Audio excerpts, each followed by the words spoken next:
Dostlar, mынау енді кешкі Абу-Даби кешкі. Күндіз қыдырдық осы несінде, мынау енді кешкі. Осыдан қазір 1-2 сағаттан кейін қозғаламыз. Ертең Дохо деген жерге барамыз. Сосын арғы күні Катар, Аман, сосын бір какой-то тағы бір мемлекет. Сосын кері қарата елге арғы күндері өзі елге қайтуға жиналамыз. Тамаша екен бұл жақта. Елде оқу, медицина тегін екен. Вот қалай.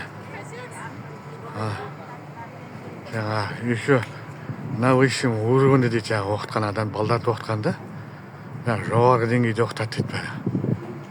Бәрі оплаченный, жаңа оларға бәріне төленген, олар бесплатно оқиды олар деген. Ал қамқор қалай дейсіз? Жоғарыда оқытқандар. Действительно.